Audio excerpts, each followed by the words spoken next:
আপোনালোকে জানে যোৱাটো নিৰ্বাচনত UPPL খোখনীয় পৰাজয়ৰ কাৰণবিলাক UPPL দায়ী নহয় ৰাইজ। মই নিজ চকুৰে দেখিছোঁ, মই আন্তৰিকতাৰে মই বিচাৰ বিশ্লেষণ মই কৰিছোঁ যে ইয়াত UPPLৰ দুখ দায় নাই।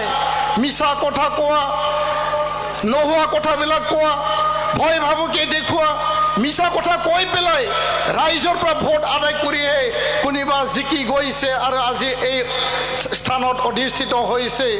ৰাইজ এতিয়া বুজিবলৈ বাকী নাই, ৰাইজ আকৌ পুনৰ বুজি পাইছে। আপোনালোকে জানে যে UPPL দল 2020 চনত বড়ো শান্তি চুক্তি BTR চুক্তি যেতিয়া সম্পাদিত হৈছিল, নিখিল বড়ো ছাত্ৰ সন্থা, NDA বীৰ চাৰিটক গোট আৰু UPPO এই ৰাজনৈতিক দলে এই শান্তি চুক্তিত একেলগে কাম কৰিছিল। আৰু আজি আহি 5টা বছৰ BTR এই অঞ্চলৰ 26টা জাতি জনগোষ্ঠী 35 লক্ষ জনগণক সেৱা কৰি পেলাই বিভিন্ন কাম কৰিলে। আজি প্ৰথমটো দিনত ৰাজনীতিৰ জীৱনৰ প্ৰথমটো এই খোজত মই কোনো দল কোনো ৰাজনীতিবিদক মই গালি দিব বিচৰা নাই, কিন্তু মোক কোনোবাই সমালোচনা কৰিব পাৰে, মোক কোনোবাই ক'ব পাৰে, কিন্তু মোক সমালোচনা কৰিবলৈ মোৰ তাত একো বিষয়বস্তু নাই, কাৰণ মই ৰাজনীতি পথাৰত নামাই নাই। মই জাতিটোক সেৱা কৰি পেলাই জাতিক মই উচ্চ স্থানত লৈ যাই পেলাই 30টাকে জাতি জনগোষ্ঠীৰ এটা সমন্বয়ৰ প্ৰতীক CCBTR গঠন কৰি পেলাই বড়োলেণ্ড অঞ্চলত শান্তি চুক্তিৰ পিছত বড়ো অনাবড়ো মই নিষেধ কৰিলোঁ। এপচুৰ মজিয়াত থাকি 30টা সংগঠনক লৈ পেলাই বড়ো ভাষা অসমীয়া ভাষাৰ ব্যৱধান নাইকিয়া কৰিলোঁ, আৰু আজি বড়ো ভাষা অসমীয়া ভাষাৰ কোনো ব্যৱধান নাই।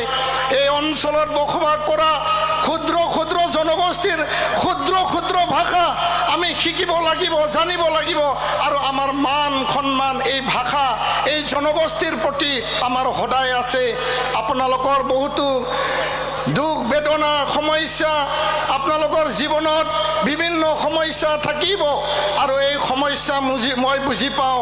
ইয়াৰ কাৰণে বুজি পাওঁ যে মই দৰিদ্ৰ দুখীয়া পৰিয়ালৰ পৰা মই আহিছোঁ, অনুষ্ঠিত কৰিছিলোঁ।